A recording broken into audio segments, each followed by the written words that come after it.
The new lightweight sensation is taking over the UFC world and currently sits on a 10-fight win. In recent years, Islam Makhachev wasn't that well known because he was overshadowed by another Russian lightweight fighter, Khabib Nurmagomedov. But now the stage is cleared and Makhachev has climbed the ladder, establishing himself as one of the best lightweights in the world. In this video, we'll be going through his famous 7-win streak. So without further ado, let's dive right in. First up, let's look at his fight against Chris Wade. Islam was just a young fighter here and had just suffered his first loss at the hands of Adriano Martins. The pressure was on his shoulders. He needs to prove his worth to the world and try to show he deserved to be in the same team as Khabib, who himself was a young fighter making his mark, but unlike Islam, was undefeated. The match was fought in September 2016 at UFC 94. The underdog Russian came in his black trunks while the challenger was in blue briefs. The fight was at the MGM Grand Arena under the Poirier and Johnson card. This was Islam Makhachev's chance, and it paid off. The fight was of 3 5-minute rounds that were surely more entertaining than usual undercards. The Russian underdog also got to show off his incredible wrestling skills when he escaped that brutal chokehold by Wade. The two continued to scramble here and there, changing wrestling positions and striking each other in the process. Even after all the action, we weren't able to get a winner in time and things went to the judges' cards. You're lying if you say you knew Islam would win because the fight was pretty even. But in the end, the judges seemed to think Makhachev won the match with a unanimous decision, and a new UFC story was in the works.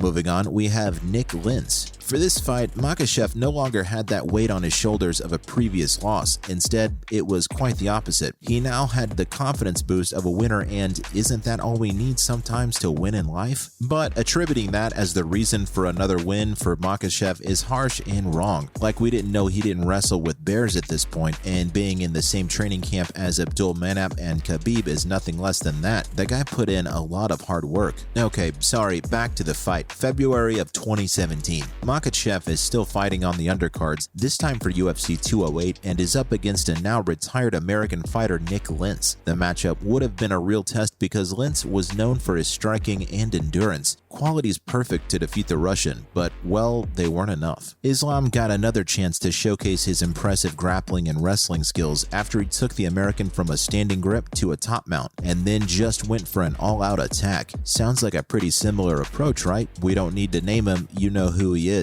Hint, Eagle. But anyways, Lentz managed to survive the ground and pound and was able to continue for the remainder of the fight. However, this time there was no doubt about who the winner was. Like the bloodied face of Lentz versus the perfectly healed and clean face of the Russian was enough evidence, and just like that, Islam had won 2 in a row. Up next on the list is Gleison Tibau. Before you get to those fancy statements of 10-win streaks or 12-win streaks, you need to overcome the stepping stones, such as your first win, back-to-back win, or your first three-peat, which was now the next stone in Makhachev's journey. Things were improving, his grappling was improving, his striking, endurance, defense, everything was on the rise. Shouldn't have been that hard for him to get another win given his rising form, right? Well, at the moment it did, but it does seem that for all fighters on the rise, it's become this common practice of the media to see them fail or fall in their way. There's a reason people call the media one of the most toxic things out there. Ironic given this is, after all, a YouTube video.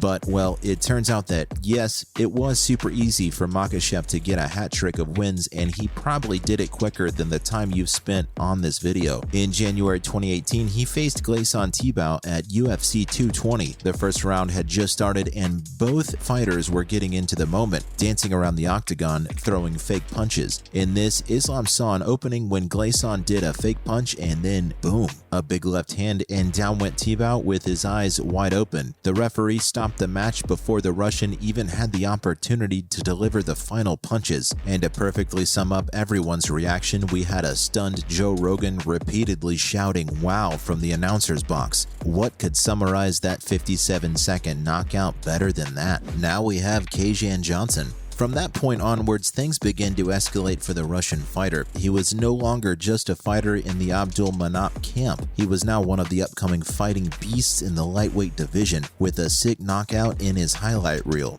Oh, and if that wasn't enough to show the man's hunger and drive for the sport, his next fight was a mere 6 months after the previous. He was now slated to fight the Canadian-born Kajan Johnson in July, a respectable opponent and another chance for the new phenomenon to prove his worth, and he lived up to this promise. The fight took longer than the previous one, but was still a first-round finish. Now do you understand the whole hype behind Islam Makhachev? He defeated the Canadian with a Khabib-esque takedown by sweeping Johnson off his legs and pounding his way to a submission, which was a pretty cool arm hold, by the way. The Canadian instantly tapped out and the match ended in the 4th minute of the first round. And guess who was up there in the cage to embrace Islam? The Eagle himself. Continuing with the list, we have Arman Tsarukyan. If you've lost count of how many fights we've covered in this video so far, then first of all, be attentive, okay? You're witnessing art. And second of all, it's been 4 fights, with this one being the 5th. As of now, the rising Russian was still looking to be featured in the main event, and he kinda got it in this one as a co-main event. His opponent was another Russian fighter representing America. That was definitely a point of anger for Makhachev. After almost a year, the Russian stepped into the octagon to have the most difficult fights of his career at the time. Both were seasoned wrestlers, and it was obvious as the fight went on, though Islam went all out with some crazy moves that we don't know how to describe. Like he took Tsarukyan by the neck and then did this somersault. Just do yourself a favor and watch the highlights. We promise you won't regret it. The match went to the judges' cards and the decision went in favor of the Russian, who was actually representing Russia.